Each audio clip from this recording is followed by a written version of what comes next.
There's this sound. I think it's probably the most heart-sinking sound any car owner can hear. Oh, absolutely. You're just cruising down the highway, maybe I-5 heading out of Portland, music's on, life is good, and then, gus, whack. It's so visceral, isn't it? You actually flinch, and you immediately turn the radio down. Like, that's going to help you see the windshield better. Exactly. And then your eyes just start darting all over the glass, looking for the damage. Searching for that little starburst, Yeah. that bullseye, just hoping it glanced off. It usually doesn't.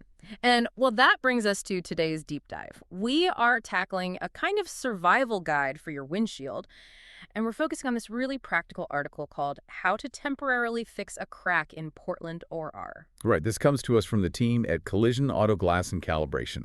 They're an independently owned family shop, and they've been serving the Portland area, Beaverton, Hillsborough, all around there since 2008. So they've seen a few things. They have seen every kind of glass disaster the Pacific Northwest can possibly throw at a car, I guarantee it. And I want to be really clear about our mission here. This isn't just about auto repair. It's really about saving your wallet. For sure. It's about stopping a tiny, annoying chip from becoming a huge, expensive full replacement.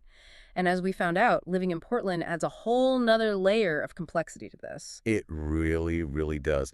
This isn't just about glass. It's about the environment the glass lives in. So we're going to get into how to triage the damage some wild MacGyver-style fixes with stuff from your medicine cabinet. That part was my favorite. And, crucially, why doing a temporary fix the wrong way can actually cost you more money than if you had just done nothing at all. That part blew my mind. The idea that trying to help could actually make it so much worse.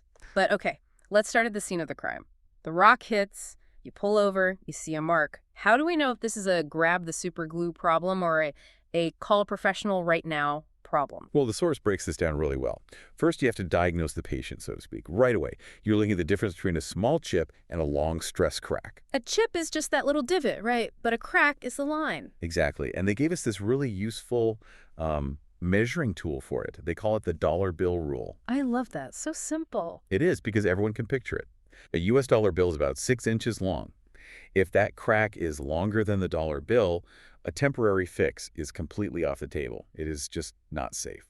So if it's 7 inches, put the glue away. Put the glue away, pick up the phone. Yeah. And also, you have to look at the complexity. If you have multiple impact points, like you drove behind a gravel truck and the glass looks peppered, don't even think about it. The integrity is just shot at that point. It's too compromised. But if it's that single small chip or a crack that's smaller than that dollar bill, then you might be able to buy yourself some time. Okay, so let's say it passes the dollar bill test. It's small. Why the urgency? I'll be honest. I've definitely driven around with a chip for months before. Why is that such a terrible idea, especially in a place like Portland? Because, and I'm not being dramatic, the Portland climate is actively trying to destroy your windshield. It feels personal. It feels personal, but it's just physics. The source highlights two major enemies here: temperature swings and moisture. Okay, moisture makes sense. Rain. Right, Portland is famous for it. But it's the temperature fluctuations that are the real killer. Glass seems rigid, but it actually expands when it gets warm and contracts when it gets cold. So the glass is always moving, just a tiny bit. Constantly, it's sort of breathing. And if you have a tiny flaw in that structure, like a chip, all that expansion and contraction puts immense stress right on that weak spot. And that's how a chip becomes a crack overnight. That is exactly it. Someone parks their car, runs into New Seasons, the sun comes out for 20 minutes, and they come back to a crack that's halfway across the windshield. It's not bad luck, it's thermal stress. Okay, that explains so much. But what about the rain? I just figured, it gets wet, so what? It's so much worse than that. It works on two levels. First, if water gets into that crack and the temperature drops below freezing. Which definitely happens in Portland winters. Right. Water expands when it freezes. It acts like a tiny hydraulic wedge inside the glass, just forcing it apart. It's like nature's own crowbar. Perfect analogy. Yep. But even if it doesn't freeze, that moisture carries dirt and road grime and oils. And once that junk gets in there? It's almost impossible for a professional to get it out. A windshield is a laminate sandwich, Glass, a plastic layer, then more glass. If dirt gets deep into that plastic layer, it can stain it permanently. The repair will never be as clean or as strong. So the goal of a temporary fix, it's not really to fix anything, is it? No, and that's the critical distinction the source makes. The mission is to create a seal. You're just trying to keep three things out: Hmm. moisture, dirt, and air. You're putting a sterile bandage on a wound until you can get to the doctor. You're not performing surgery. You're just stopping the infection. Exactly. Okay, let's get to the fun part then. The MacGyver part. The source lists some household items you can use for this seal, and I honestly felt like I was reading a spy manual. Check your purse for clear nail polish. It sounds kind of absurd, but for this very specific job, it works. We're talking a $2 to $15 price range here. The source lists clear nail polish, super glue, or even just clear tape. Clear tape feels like cheating. It feels like something I would have done in college to a broken dorm window. It is definitely the least effective option for sure, but in an absolute pinch, just to keep rain out for a few hours, Yep. it's a physical barrier, it'll do something. But the nail polish and super glue are better because they actually fill the void a little. You kind of bind it together. Right.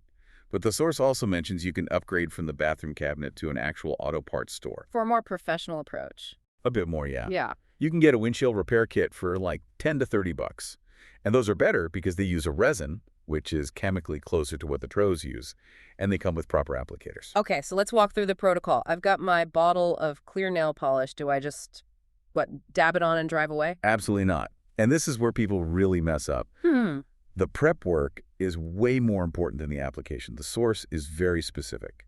Step 1, clean the area thoroughly with glass cleaner. You can't trap dirt under the seal. Makes sense. Right. Then step 2, this is the one that takes a steady hand.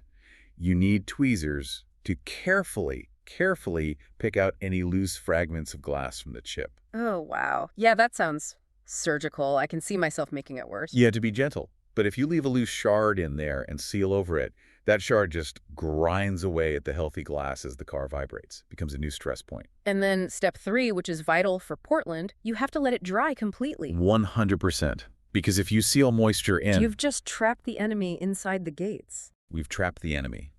That water will just sit there and degrade the glass from the inside or fog up that laminate layer for good. So it has to be bone dry. Okay. Clean, tweeze, dry. Now we can apply the nail polish or the glue. Yes, but sparingly. The source really cautions thin coats. There's this temptation to just glob it on there, thinking more is better. Like it's extra armor. But a thick spot creates optical distortion. It makes a blurry spot right in your vision while you're driving. That's a blind spot. And what about curing time? I never thought about that with nail polish. Right, this isn't apply and go. Even nail polish needs time to harden up. It could be 30 minutes, could be several hours. And the source warns that the humidity in Portland can make that take even longer. So if it's a damp, gray day, you might be waiting a while. So we've done our DIY fix. It looks okay. The crack is sealed. This is where I think a lot of people will just go, problem solved, and just forget about it. Right. I saved $100. But this is the deep dive, so we have to ask, what is the catch? And the catch is, it's a big one. This is where the source is very clear. Temporary means temporary. It is not a repair. And it creates a really false sense of security. They bring up structural integrity, and I think we all tend to think of the windshield as just, a shield. It's for bugs and rain. And maybe in a car from the 50s that was true. But in a modern car, the windshield is a critical structural component of the entire frame. What do you mean by that? It helps support the roof. If you get into a rollover accident, that glass provides up to 60% of the structural strength that keeps the roof from crushing the cabin. 60%? Are you serious? It is a staggering number. It literally helps hold the car's shape. And then think about the passenger airbag. When it deploys, it doesn't just shoot straight out, it shoots up, bounces off the windshield, and then into the passenger. The windshield is the backstop. Whoa. So if the windshield is weak, The airbag could literally punch right through it. Or the glass shatters and the airbag doesn't deploy correctly. The backstop fails. A little bit of super glue does not restore that strength. that is actually terrifying. That changes how I see my windshield completely. But okay, what about the other risk? The financial one. You said a bad DIY fix can cost more. How's that possible? It's a huge paradox. So a professional repair works by injecting this high-quality resin into the crack under pressure.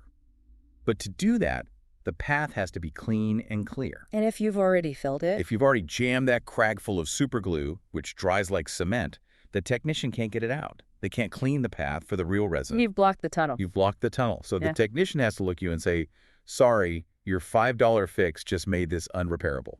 Now you need a whole new windshield.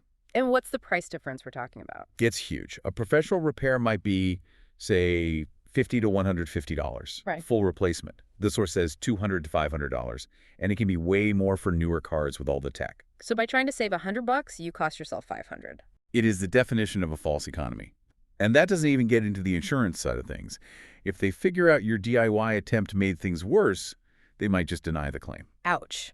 Okay, so nail polish is strictly for I'm on the highway and I need to get to the next town, not I fixed it. It is emergency triage only. Now, there's another whole layer to this I found fascinating. It's not just about the glass anymore. It's about the tech behind the glass. We're talking ADS. It's advanced driver assistance systems. Uh, Yeah, this is a huge one. Most new cars have cameras and sensors mounted right up against the windshield, usually near the rear view mirror. for things like lane departure warnings, automatic braking, Yeah. that stuff. All of that. And those cameras need a perfectly clear, undistorted view of the road. And our little glob of glue can mess with that. Think about it. It's like putting a big smudge right on the lens of a camera. The system doesn't know it's a smudge. It might see it as an obstacle and slam on the brakes, phantom braking.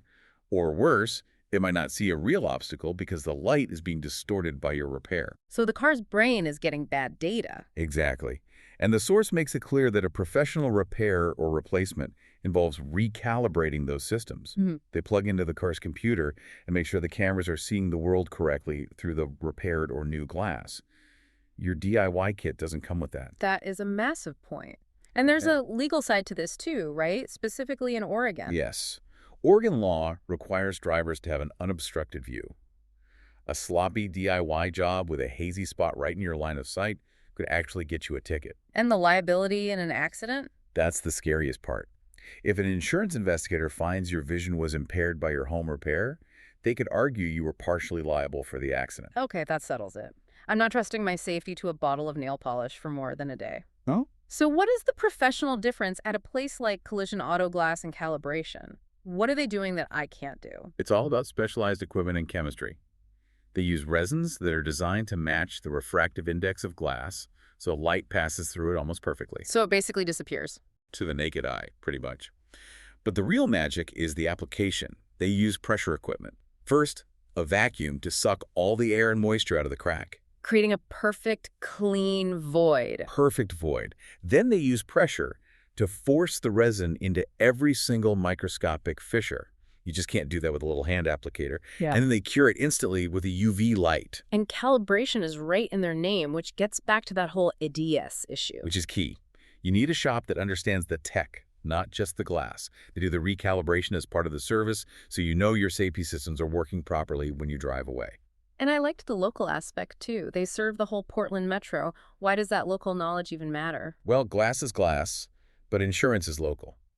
A shop like that has relationships with the local insurance adjusters. They know the specific Oregon regulations, and they can streamline the claim for you. Plus, they know the Portland weather. They know what a repair needs to stand up to, And they offer same-day service for most repairs. which really takes away the main excuse for trying to DIY it in the first place, right? Right. So let's wrap this up. What is the single biggest takeaway from this whole deep dive? For me, it's reframing what a temporary fix is. Use the nail polish or the tape only to get you to the shop safely and keep the crack clean. It is a bandage, not a cure. Get to the professionals before that tiny chip becomes a giant crack. And before the rain gets in. Before the Portland rain wins. Once the water gets in, that clock is ticking really, really fast. You know, this whole thing leaves me with a final thought. We used to think of our cars as just these mechanical things, right? You fix a tire with a patch, you fix a crack with some glue. But looking at the ADS tech and the structural role of glass, it really makes you wonder, Yeah. how many other parts of our cars are we still treating like dumb hardware when they're actually sophisticated pieces of technology? That is a very good question to ask before you break out the toolbox next time. We're not just car owners anymore. We're kind of IT support for our vehicles. Absolutely. Well, drive safe out there, keep an eye out for flying rocks, and thanks for listening to The Deep Dive. Stay safe.